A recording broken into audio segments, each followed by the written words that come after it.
बिस्मिल्लाहिर्रहमानिर्रहीम। डायूरेटिक्स का बताया हुआ है कि ये एडीमा और हम लोग हाइपरटेंशन में इसको डायूरेटिक्स का इस्तेमाल करते हैं। सबसे पहले आता है osmotic diuretic, decrease water reabsorption by increasing osmotic pressure of tubular fluid. ठीक है, जो ऑस्मोटिक डायूरेटिक्स होते हैं ना, वो क्या करते हैं, वो वाटर की रीअब्जॉर्प्शन को डिक्रीज करते हैं। किस तरह डिक्रीज कर रहे होते हैं कि ये ऑस्मोटिक प्रेशर ऑफ ट्यूबुलर, जो ट्यूबुलर फ्लूइड होता है ना, यूरिन वाला जिसमें फ्लूइड जा रहा होता है, उसमें उसकी जो है ना उसकी ऑस्मोस की कंसंट्रेशन बढ़ा देते हैं, ताकि जो है ना वो वाटर जो है ना वो रीअब्जॉर्ब ना हो सके, तो वो सारा उसमें ही चला जाए। ठीक है, प्रेशर डायूरेसिस हो जाए।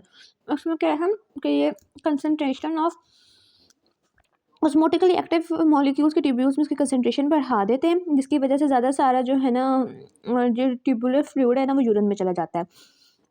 डायबिटीज़ में लेटेस्ट में बताया हुआ है कि उसमें ग्लूकोज की कंसंट्रेशन ट्यूब्यूल्स में एक्सक्रीट कर जाते हैं, जिसकी वजह से जो है ना, और उनकी ट्रांसपोर्ट मैक्सिमम भी एक्सक्रीट कर जाती है। जब वो अब ट्रांसपोर्ट मैक्सिमम होता है, उसकी वजह से सारा जो है ना वो वाटर भी जो है ना उसमें चले जाता है, अंदर डिहाइड्रेशन भी हो जाती है, और ये यूरिन फ्लो रेट इनका बढ़ जाता है। डायबिटीज़ में से हम लोग पोलीयूरिया कहते हैं, मतलब उनमें फ्रीक्वेंट यूरिनेशन होती है। उसके बाद जो है ना high level of fluid intake, उसके बाद वो ज़्यादा सारा फ्लूइड उनकी इनटेक करते हैं, उसे हम लोग पोलीडिप्सिया बोलते हैं। फिर लूप डायरेटिक्स में आ जाते हैं फ्यूरासिमाइड, एरिथ्रोमाइड, एरिथ्रोसाइनिक एसिड और ब्यूटामाइड। ठीक है, फैब। ठीक है, ये फैब आ गए लूप डायरेटिक्स में, और ये क्या करते हैं, सोडियम क्लोराइड और पोटेशियम। ठीक है, सोडियम टू पोटेशियम का, टू क्लोराइड है, सोडियम टू क्लोराइड। ठीक है, इसको जो है ना thick ascending loop of Henry में इसको ब्लॉक कर रहे होते हैं। अब ये क्या कर रहे होते हैं, अब ये जो सोडियम क्लोराइड पोटेशियम को ट्रांसपोर्ट को जब ये ब्लॉक करते हैं ना, एक तो ये है कि ज़्यादा सारी जो सॉल्यूट है ना, अब वो सॉल्यूट अंदर नहीं जा पाएगी, तो मोस्टली जो सॉल्यूट है ना वो हमें डिस्टल पार्ट ऑफ नेफ्रॉन में उसमें डिलीवर्ड होगी, और उसकी वजह से जब वो ज़्यादा डिलीवर होगी तो हम लोग क्या क्या कहते हैं, ये वाटर रीअब्जॉर्प्शन को प्रिवेंट करती हैं। दूसरा, ये काउंटर करंट मल्टीप्लायर सिस्टम को जो है ना वो अफेक्ट कर रही होती है, कि ये जो उसमें कंसनट्रेशन है ना उसमें क्या करती हैं कि एब्जॉर्प्शन ऑफ आयंस को डिक्रीज़ कर दी, कि मेडुलरी जो इंटरस्टिशियम है ना, उसमें जो ऑस्मोस है ना उसकी कंसंट्रेशन कम हो जाती है। ठीक है, और ये मतलब ये कंसंट्रेट या डायलेट किडनी को कर ही नहीं पाती कि कंसंट्रेट या वो यूरिन को डायलेट करे। इन एडिशन ये क्या करती हैं कि जो renal medullary interstitial fluid osmolarity वो जब डिक्रीज़ कर जाती है ना, तो वो उसमें वाटर का रीअब्जॉर्प्शन भी नहीं हो सकता। इस वजह से जब वाटर का रीअब्जॉर्प्शन नहीं हो सकता, तो बहुत सारा जो है ना वो यूरिन एक्सक्रीट होगा, यूरिन जो है ना आउटपुट उसकी वो ज़्यादा हो जाएगी। उन्होंने बताया हुआ ग्रेड 25 टाइम्स नॉर्मल हो जाती है। फिर देखो इसमें ये बताया हुआ है कि जब सोडियम एक्सक्रीशन स्टार्ट हुई तो एक्स्ट्रा सेलुलर वॉल्यूम फ्लूइड कम हुआ, लेकिन जब बाद में जब इक्वल हो जाएगी तो extracellular fluid volume decrease ही रहेगा। फिर थायाजाइड ड्यूरेटिक्स जो है ना वो सोडियम क्लोराइड की एब्जॉर्प्शन को डिक्रीज करते हैं, इनहिबिट कर रहे होते हैं। इसमें है क्लोरोथायाजाइड। ये जो सोडियम क्लोराइड है ना, जो 5 से 10% सोडियम क्लोराइड डिस्टल ट्यूब्यूल में एब्जॉर्ब हो रहा होता है ना, तो उतना ही जो सोडियम क्लोराइड एब्जॉर्ब होता है उसको जो है ना वो जो है ना सारा ग्लोमेरुलर फिल्ट्रेट में चला जाता है। ठीक है, पे carbonic anhydrase inhibitor sodium bicarbonate reabsorption को ब्लॉक करते हैं। एसिटाजोलोमाइड को ये है एंजाइम। ठीक है, ये है ब्लॉकर, इस कार्बोनिक एनहाइड्रेस है, ये प्रॉक्सिमल ट्यूब्यूल में एक्ट कर रहा होता है, और सम कार्बोनिक एनहाइड्रेस जो है ना वो intercalated cells of collective tubule में भी एक्ट करते हैं। फिर ये देख लेना। फिर आता है एसिडोसिस भी होती है, क्योंकि देखो इसमें कार्बोनिक एनहाइड्रेस में एसिडोसिस भी हो रही होती है, क्योंकि ज़्यादा जो है ना वो देखो ल्यूमेन में हमने देखा था, ये होता है ना, ये होता है ल्यूमेन में, तो उसके पास हाइड्रोजन आता है, उधर ही कंबाइन करता है, उसमें कार्बोनिक एनहाइड्रेस पे कार्बन डाइऑक्साइड अंदर चला जाता है, और वाटर भी अंदर चला जाता है, जाके कंबाइन होते हैं, तो उसके बाद कार्बोनेट अंदर जाता है। अब बाइकार्बोनेट अंदर नहीं जा पाएगा, जिसकी वजह से बहुत सारी जो है ना एसिडोसिस हो जाएगी। फिर mineralocorticoid receptor antagonist decreases sodium reabsorption from and potassium secretion into the collecting tubules। Mineralocorticoid spironolactone eplerenone का हमने बात करें तो ये पोटेशियम सिक्रेटिंग पे एक्ट कर रहा होता है। ठीक है, ROM के और बी के जिन पे एक्ट कर रहा होता है। ये एल्डोस्टेरोन के साथ compete करता है, और ये कलेक्टिंग ट्यूब्यूल के रिसेप्टर साइड के साथ और कलेक्टिंग डक्ट एपिथेलियल सेल्स के रिसेप्टर साइड के साथ बाइंड करता है, और सोडियम की रीअब्जॉर्प्शन को कम करता है कि सोडियम अंदर ना जाए वो, और पोटेशियम की सिक्रीशन को भी जो है ना वो कम कर रहा होता है। जब सिक्रीशन को कम कर रहा होता है, जिसकी वजह से पोटेशियम स्पेयरिंग कहते हैं, कि उसको पोटेशियम को ऑस्मोस उसमें नहीं जाने देगा। देखो, पोटेशियम को कम कर रहा है, एक तो ये कि सोडियम की रीअब्जॉर्प्शन नहीं होने दे रहा, और पोटेशियम की एक्सक्रीशन। ठीक है, इन दोनों को कम कर रहा है। तो अब सोडियम जो बहुत सारा ट्यूब्यूल्स में होगा, ट्यूब्यूल्स की वजह से वाटर सारे ट्यूब्यूल्स में चला जाएगा, इस तरह ये कर रहा होता है। ठीक है। मैनी ऑफ अदर डायूरेटिक्स जो है ना वो पोटेशियम को भी यूरिन में जो है ना वो एक्सक्रीट करते हैं, उसे हम लोग कहते हैं एंटीगोनिस्ट कहते हैं, मिनरल कॉर्टिकॉइड एंटागोनिस्ट। वो ऑपोजिट होते हैं मिनरल कॉर्टिकॉइड एंटागोनिस्ट के, जो लॉस ऑफ पोटेशियम को स्पेयर रखते हैं। ठीक है, कुछ मतलब ऑपोजिट काम करते हैं कि वो पोटेशियम को भी जोड़ते हैं। उसके बाद आता है sodium channel blocker. Sodium channel में हमने देखा था आता है NAT नेट सोडियम, Na एमिलोराइड टाइएमट्रीन। ठीक है, ये कलेक्टिंग ट्यूब्यूल्स में उसकी रीअब्जॉर्प्शन को जो है ना वो डिक्रीज़ कर रहे होते हैं। Sodium potassium ATPase pump. ठीक है, अब आते हैं हम सोडियम चैनल ब्लॉकर्स के पे। ठीक है, सोडियम चैनल ब्लॉकर क्या होते हैं, इसमें हमने बताया नेट होते हैं। ये क्या कर रहे होते हैं कि ये सोडियम पोटेशियम एटीपेज पंप की जो है ना एक्टिविटी को ब्लॉक कर रहे होते हैं। अब सोडियम का क्या करें, सोडियम पोटेशियम एटीपेज का कि ये अंदर लेके आता है सोडियम को और पोटेशियम को बाहर लेके जाता है। अब सोडियम अंदर नहीं आ पाएगा, बहुत सारा लॉस होगा, इसकी वजह से वाटर भी लॉस्ट होगा। दूसरा, ये पोटेशियम के एक्सक्रीशन को जो है ना प्रिवेंट करवाएगा। इसीलिए इसे हम लोग potassium sparing diuretics, sodium channel blockers है ना वो पोटेशियम स्पेयरिंग डायूरेटिक्स भी हैं, ये याद रखना। और ये एक्ट कर रहे होते हैं सोडियम पोटेशियम एटीपेज पंप पर। उसके बाद लुमिनेंस साइड पे भी एक्ट कर रहे होते हैं। वैसे फिर किडनी डिजीज़ में आता है, दो किडनी डिजीज़ आती है, एक्यूट किडनी डिजीज़ और chronic kidney disease. Acute kidney disease में ये है कि जो किडनी का फंक्शन है ना उसमें फ़ौरन जो है ना वो रैपिड डिक्रीज़ होता है फ्यू डेज़ में ही। और जो एक्यूट रीनल फेलियर है ना वो एक्यूट किडनी मतलब वो फ़ौरन जो है ना एंटायरली जो है ना वो स्टॉप कर देती है वर्किंग, किडनी वर्क ही नहीं कर पाती। क्रोनिक का ये है कि उसमें प्रोग्रेसिव आहिस्ता-आहिस्ता लॉस ऑफ नेफ्रॉन्स का फंक्शन हो रहा होता है, जिसकी वजह से जो ओवरऑल किडनी का जो फंक्शन है वो डिक्रीज़ हो जाता है। एक्यूट रीनल फेलियर में जो है ना एक्यूट किडनी फेलियर में हम तीन टाइप्स में डिवाइड करते हैं। एक ये है कि जो किडनी से पहले, ठीक है, उसे हम लोग प्री रीनल, किडनी में इंट्रा रीनल और किडनी के बाद पोस्ट रीनल। प्री रीनल में हमारे पास कॉजेज़ आ जाती हैं कि जिस चीज़ में जो है ना ब्लड सप्लाई किडनी से ऊपर, जैसे मतलब कोई भी ब्लड सप्लाई कम हो रहा है, कार्डियक शॉक हुआ है, ठीक है, हार्ट फेलियर हुआ हुआ है, लो ब्लड प्रेशर है, ठीक है, डिमिनिश्ड ब्लड वॉल्यूम, ये सारे थे। इंट्रारीनल में आ जाते हैं कि जो कि ब्लड वेसल्स, ग्लोमेरुलाई या ट्यूब्यूल्स अफेक्ट हो रहे हैं, वो इंट्रारीनल है। फिर पोस्ट रीनल में आ जाते हैं कि यूरिनरी ट्रैक की ऑब्स्ट्रक्शन हुई हुई है, किडनी स्टोन्स हैं, या फिर कैल्शियम, उसमें किडनी स्टोन में कैल्शियम यूरिनेट के सिस्टीन, इसमें प्रॉब्लम्स आई हुई हैं। ठीक है, प्री रीनल मतलब, ठीक है, अगर pre renal acute kidney injury की बात करते हैं। ठीक है, अब इसमें प्री रीनल में क्या आता है कि किडनी का जो है ना नॉर्मल ब्लड फ्लो होता है, जो रीनल ब्लड फ्लो होता है वो 1100 मिलीलीटर पर मिनट होता है। लेकिन अगर हम लोग बात करें कि ये 20 से 25% ऑफ द आउटपुट होता है। ठीक है, अगर हम इसकी बात करें कि अगर इसका जो किडनी ब्लड फ्लो है वो रिड्यूस हुआ है, ठीक है, जिसकी वजह से रिड्यूस होने के, अगर डिक्रीज रीनल ब्लड फ्लो हुआ है तो देखो ब्लड फ्लो कम हुआ, यूरिन आउटपुट कम हुआ, यूरिन आउटपुट कम हुआ तो उसे हम लोग बोलते हैं ओलिगोयूरिया। लेकिन अगर ब्लड फ्लो कुछ ज़्यादा ही कम हो गया है तो यूरिन आउटपुट बिल्कुल ही ना होने के बराबर होगा, उसे हम लोग एनयूरिया बोलते हैं। ठीक है, एनयूरिया हो गया। ठीक है, अब अगर रीनल ब्लड फ्लो जो है ना मतलब 20 या 25% ऑफ नॉर्मल से कम, मतलब इतना ज़्यादा नीचे नहीं गिरता ना, तो उसे हम लोग रिवर्स कर सकते हैं। जैसे ही अगर रिवर्स उस वक्त कर सकते हैं कि उसमें रीनल ट्यूब्यूल्स की जो है ना इंजरी ना हुई हो, रीनल सेल्स की इंजरी ना हुई हो, इस्कीमिया ना हुआ, उससे पहले हम उसको रिवर्स कर सकते हैं रीनल ब्लड फ्लो, तो उसको एक्यूट रीनल फेलियर को रिवर्स हो सकता है। लेकिन अगर हम लोग बात करें कि अगर ज़्यादा ब्लड फ्लो डिक्रीज़ हुआ है ना तो GFR फॉल करेगा। अब देखो blood flow decrease, GFR fall, और ट्यूब्यूलर जो अब्जॉर्प्शन है वो भी डिक्रीज़ कर जाएगी, मतलब ऑक्सीजन जो जो कंजप्शन है वो भी डिक्रीज़ कर जाएगी। ठीक है, एज रीनल ब्लड फ्लो और GFR फॉल तो ऑक्सीजन की कंजप्शन भी रिड्यूस कर जाएगी। लेकिन अगर बात करें कि उसका रीनल ब्लड फ्लो 20% से भी ज़्यादा नीचे की तरफ गिर गया तो उसे हाइपोक्सिया हो जाएगा। उसे हाइपोक्सिया होने की वजह से जो ट्यूबुलर एपिथेलियल सेल्स है ना वो डैमेज हो जाएंगे। अगर pre renal acute kidney injury को अगर ना करेक्ट किया जाए तो उसकी वजह से इंट्रा रीनल इंजरी हो जाएगी, मतलब कि बाकी उसके ट्यूब्यूल्स ग्लोमेरुलाई और वो भी अफेक्ट हो जाएंगे। फिर intra renal acute kidney injury cause by abnormalities in the kidney की बात करें।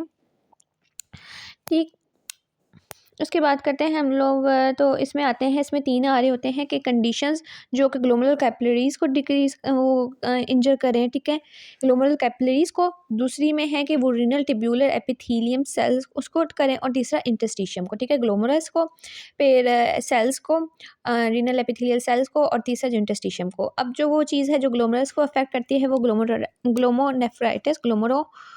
ग्लोमेरोनेफ्राइटिस। ठीक है, और जो किडनी एपिथेलियम को डैमेज करता है उसमें आ जाते हैं एक्यूट ट्यूबुलर नेक्रोसिस जो इस्कीमिया की वजह से होता है, या एक्यूट ट्यूबुलर नेक्रोसिस टॉक्सिन्स की वजह से। तीसरा इंटरस्टिशियम में वो हो जाता है एक्यूट येलो नेफ्राइटिस या एक्यूट जो है एलर्जिक इंटरस्टिशियल नेफ्राइटिस। ये तीनों चीज़ें इंट्रारीनल में आती हैं। सबसे पहले बात करते हैं एक्यूट इंजरी कॉज बाय ग्लोमेरोनेफ्राइटिस।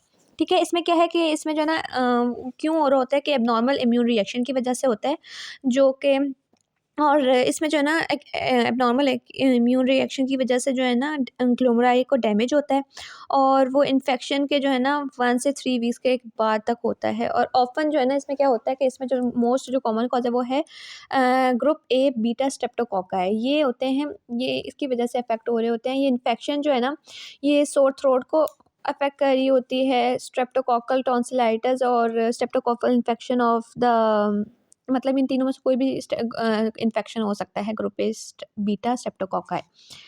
ठीक ठीक। अब जो इन्फेक्शन है ना वो किडनी को डैमेज नहीं करता है। इंस्टेड जब इन्फेक्शन होता है ना तो उसके अगेंस्ट जो है ना एंटीबॉडीज़ एक्ट करती हैं। अब जो एंटीबॉडीज़ और एंटीजन जो है ना वो एक दूसरे के साथ रिएक्ट करते हैं। अब दोनों फाइटिंग और इसके साथ इंसॉल्युबल इम्यून कम्प्लेक्स बना है जो ग्लोमेरुलाई है ना उसके अंदर एंट्रैप हो जाएगा। स्पेशली जो है ना ये बेसमेंट मेम्ब्रेन पोर्शन में एंट्रैप हो जाएगा इंसॉल्युबल कम्प्लेक्स जो है। अब जैसे ही इम्यून कम्प्लेक्स जो है ना वो ग्लोमेरुलाई में डिपॉजिट हुआ है ना, अब जो ग्लोमेरुलर सेल्स हैं ना वो प्रोलिफरेट करेंगे। ठीक है, वो प्रोलिफरेट करना स्टार्ट करेंगे, लेकिन जो मोस्टली जो मेसेंगियन सेल्स हैं ना जो एंडोथेलियम और एपिथेलियम के दरमियान में लाई कर रहे होते हैं वो प्रोलिफरेट करते हैं। इन एडिशन जो है ना अब जो प्रोलिफरेट करें उसमें जो है ना ज़्यादा सारे वाइट ब्लड सेल्स भी आ गए, वो भी ग्लोमेरुलाई में जो है एंट्रैप हो गए। ठीक है, अब इसकी वजह से जो है ना सारा ग्लोमेरुलाई जो है ना वो ब्लॉक्ड हो जाता है, और इन्फ्लेमेशन की वजह से, और जो नहीं ब्लॉक होता ना और वो जो है ना उसमें परमिएबिलिटी उसकी इंक्रीज़ हो जाती है। यूजुअली जो प्रोटीन और रेड ब्लड सेल्स हैं ना वो लीक कर जाते हैं। ठीक है, प्रोटीनूरिया हो जाता है, ठीक, जिसकी वजह से रेड ब्लड सेल्स भी लीक कर जाते हैं, इसकी वजह से रीनल शट डाउन हो जाता है।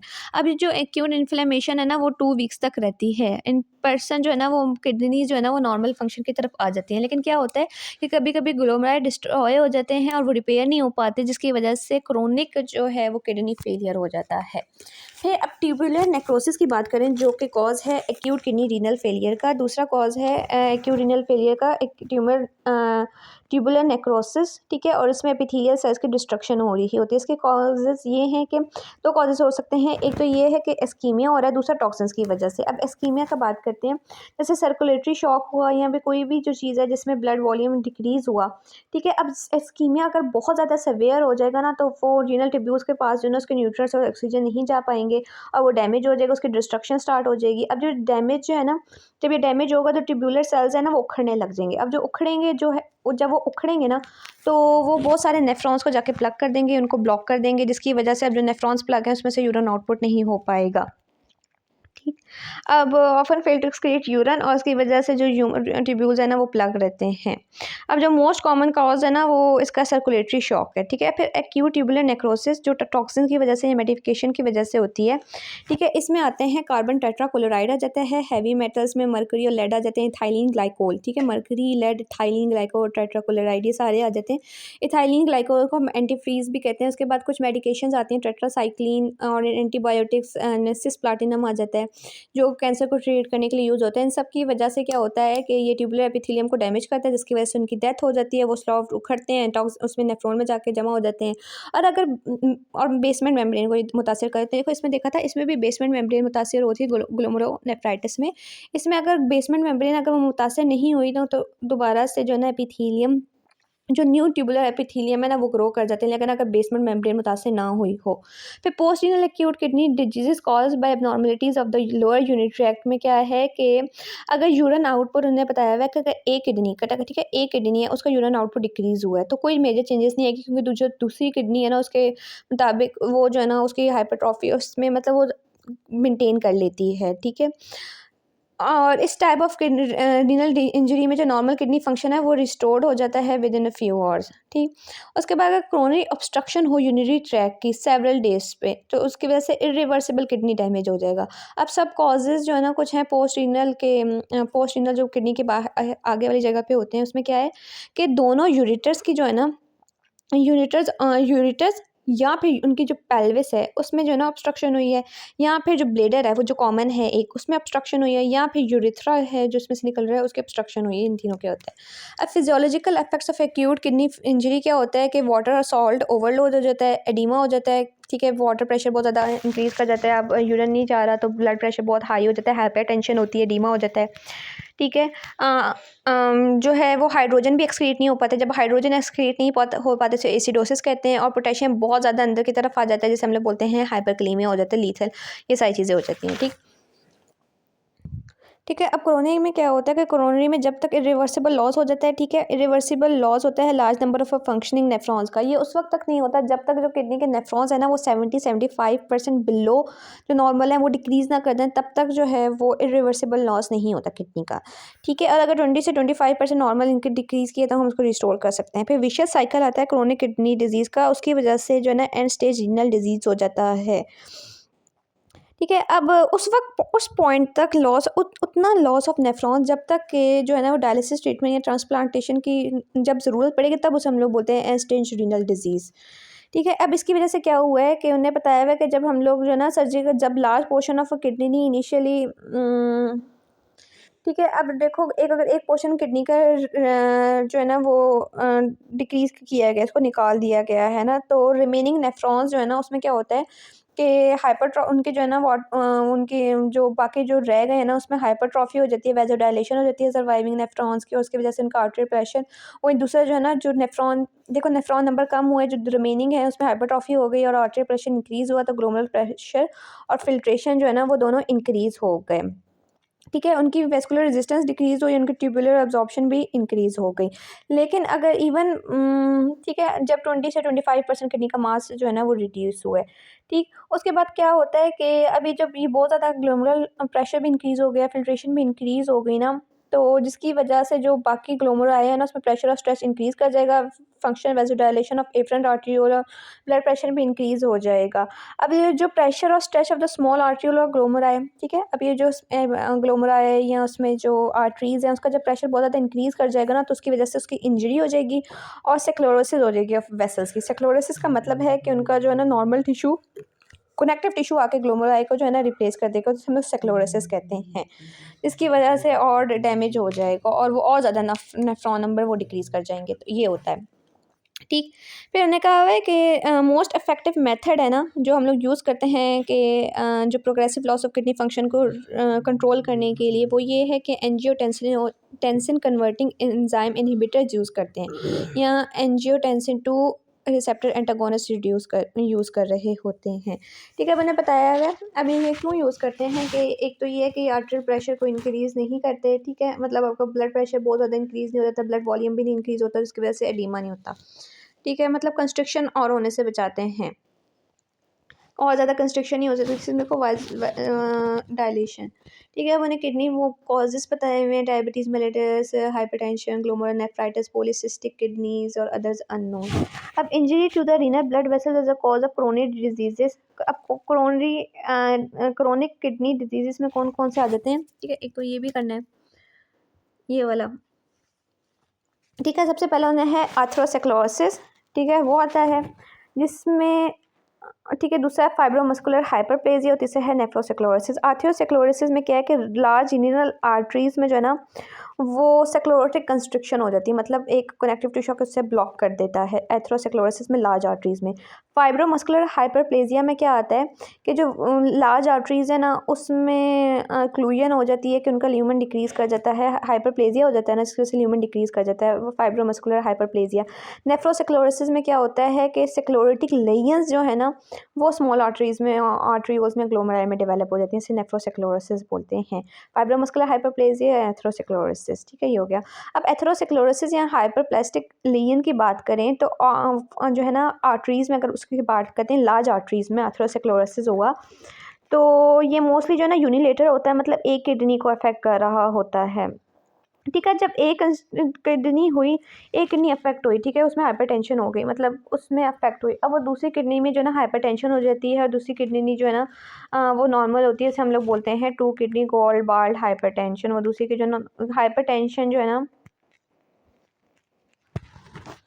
हाइपरटेंशन, ठीक है, उसे एक किडनी अगर अफेक्ट हुई तो दूसरी भी आई थिंक सो हाइपरटेंशन हो जाती है, हाइपर हो जाती है, जब एक इसकी आर्टरी की एक किडनी जो है ना वो अफेक्ट हो रही है, ठीक है, उसे हम लोग टू गोल्ड बार्ड हाइपरटेंशन कहते हैं। फिर बिनाइन, ठीक है, अब इसके नेफ्रोसेक्लोसिस की बात करते हैं। बिनाइन नेफ्रोसेक्लोसिस ये मोस्ट कॉमन फॉर्म है किडनी डिजीज़ की। इसमें क्या होता है कि स्मॉल इंटरलोब्यूलर आर्टरीज़ में वेस्कुलर लेयन हो जाता है, ठीक है, स्मॉल इंटरलोब्यूलर आर्टरीज़ में वेस्कुलर लेयन हो जाता है और एफरेंट आर्ट्रियोल में भी वेस्कुलर लेयन हो जाते हैं। इट इज़ टू बिलीव के, ठीक है, इसमें क्या होता है कि जब ये इनके लेयन हो जाता है ना, उसमें सेक्लोरेटिक मास आके वेस्कुलर लेयन हो जाती है, तो उसकी वजह से प्लाज्मा लीक करने लग जाता है इनकी मेम्ब्रेन से। अब ये जो लीकेज है ना, अब ये लीकेज से क्या होता है कि ये फिब्रोनॉइड है ना, फिब्रोनॉइड ये डेवलप होने लग जाता है, ठीक है, मीडियल लेयर्स में उनके लेयर्स में डेवलप हो जाने लग जाता है फिब्रोनॉइड के डिपॉजिट, जिसकी वजह से थिकनिंग हो जाती है वॉल्स की और वो कंस्ट्रिक्ट कर देता है वेसल को, ठीक है। एक तो ये कि परमेबिलिटी समझो इंक्रीज़ कर गई, परमेबिलिटी इंक्रीज़ करेगी, वेस्कुलर लेयन से परमेबिलिटी इंक्रीज़ करेगी, परमेबिलिटी इंक्रीज़ करने की वजह से फिब्रिनॉइड जो है ना वो डिपॉजिट हो जाता है इसमें लेयर्स में, और उसकी वजह से थिकनिंग हो जाती है। थिकनिंग की वजह से वो कंस्ट्रिक्ट कर देता है वेसल्स को और उनको इंक्लूड कर देता है। अब कोई भी कोलेटरल सर्कुलेशन नहीं होती रीनल आर्टरीज में, जिसकी वजह से जो है ना और ज़्यादा नेफ्रॉन्स की जो है ना डिस्ट्रक्शन हो जाती है। देयरफॉर जो किडनी टिश्यूज़ है ना वो small amount of fibrous tissue से रिप्लेस हो जाते हैं। अब जब सेक्लोरोसिस ग्लोमेराई में होगी, हम लोग उसको ग्लोमेरोसेक्लोरोसिस बोलते हैं, ठीक है, ग्लोमेरोसेक्लोरोसिस, ग्लोमेरुलोसेक्लोरोसिस बोलते हैं। फिर नेफ्रोसेक्लोरोसिस और ग्लोमेरुलोसेक्लोरोसिस जो है ना वो उनमें बताए हुए होती है, ये फिजूल है, ठीक है। अब जो फ्रीक्वेंसी और सेवेरिटी ऑफ नेफ्रोसेक्लोरोसिस और ग्लोमेरुलोसेक्लोरोसिस है ना वो इंक्रीज होती है हाइपरटेंशन में और डायबिटीज़ मेलिटस में, मतलब ज़्यादा जो है वो कनेक्टिव टिश्यू का मास आके सेक्लोरोसिस वो डिपॉजिट होने लग जाते हैं और ज़्यादा कंस्ट्रक्शन वगैरह, ये डायबिटीज़ और हाइपरटेंशन में होता है, ठीक। और जब हाइपरटेंशन ज़्यादा हो, मतलब हाइपरटेंशन भी हो साथ और नेफ्रोसेक्लोरोसिस भी हो, तो उसकी वजह से मैलिग्नेंट नेफ्रोसेक्लोरोसिस हो जाती है, प्रोग्रेसिंग मैलिग्नेंट हाइपो नेफ्रोसेक्लोरोसिस, ठीक है। अब उन्हें कहा हुआ है कि हमने भी ये भी देखा है इसमें जो देखा है the characteristic histological figure malignant nephrosclerosis में क्या होता है कि लार्ज अमाउंट ऑफ फिब्रिनॉइड है ना वो आर्ट्रियोल्स में और डिपॉजिट होता है और उसकी वजह से उनकी वेसल्स की थिकनिंग हो जाती है विद, और स्कीमिया भी हो जाता है, अफेक्टेड नेफ्रॉन में स्कीमिया हो जाता है और फिब्रिनॉइड डिपॉजिट हो जाता है। तो मैंने कहा ग्लोमेरुलोसेक्लोरोसिस ब्लैक में ज़्यादा है, ठीक है, ब्लैक लोगों में ज़्यादा होता है।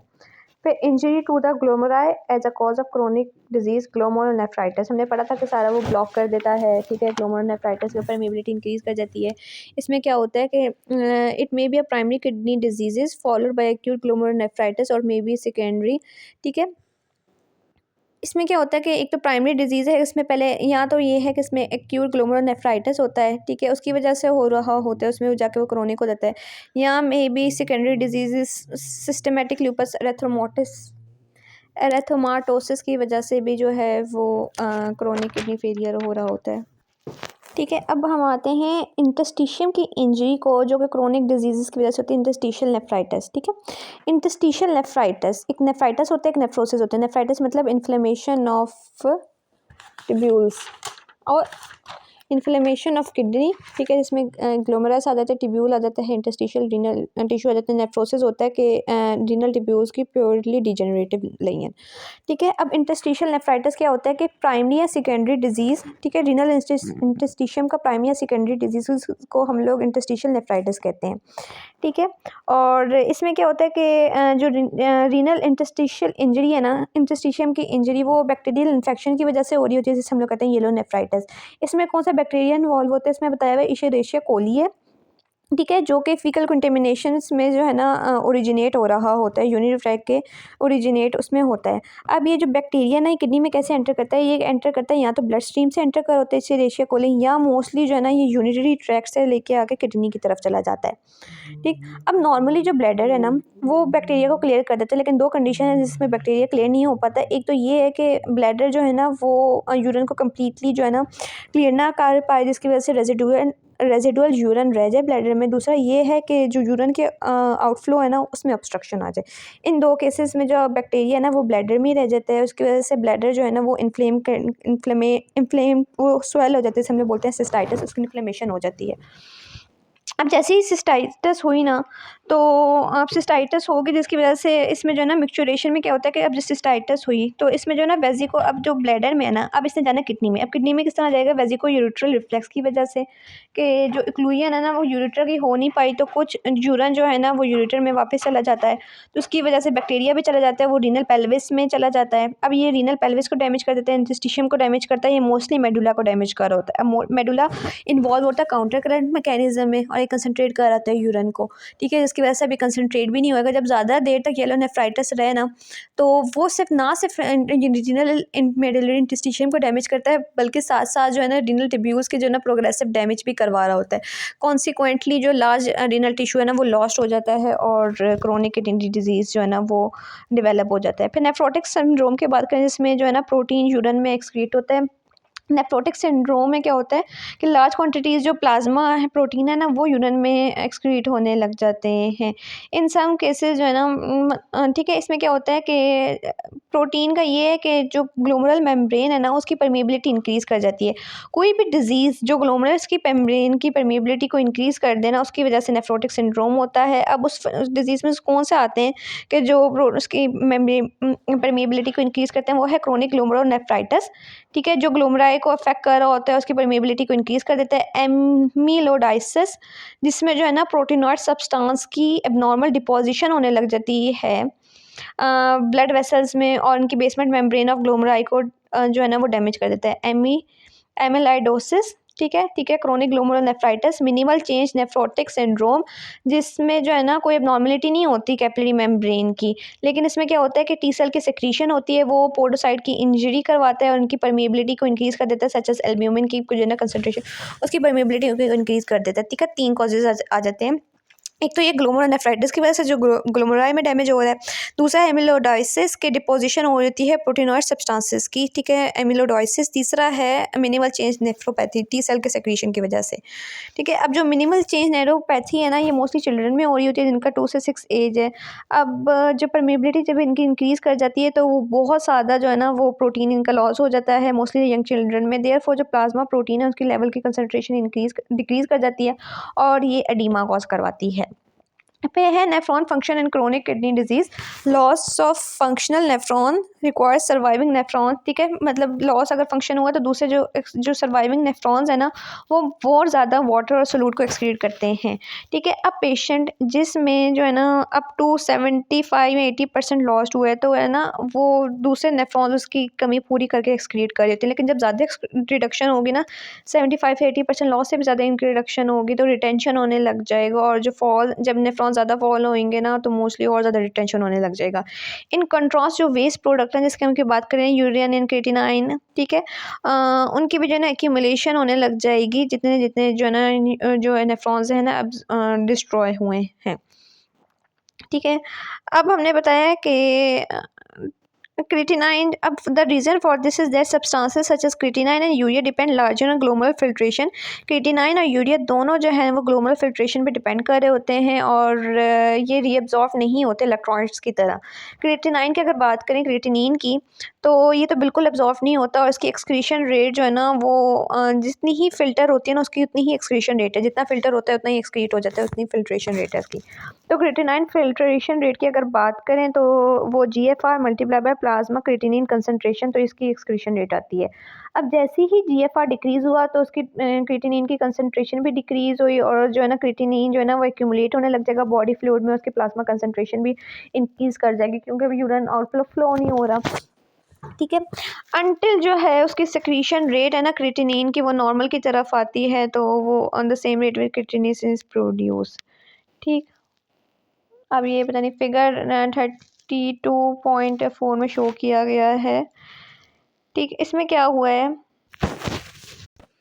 ये इसके लिए डायग्राम पढ़ लेना। इसमें ये है कि तो GFR डिक्रीज़ हुआ है, तो क्रेटिनिन और एक्सक्रीशन क्रेटिनिन की प्लाज्मा वैल्यू इंक्रीज़ हुई है, और फिर उसके बाद फिर एक्सक्रीशन भी आई थिंक सो उसकी डिक्रीज़ हुई है, पॉजिटिव बैलेंस, ठीक है। क्या है कि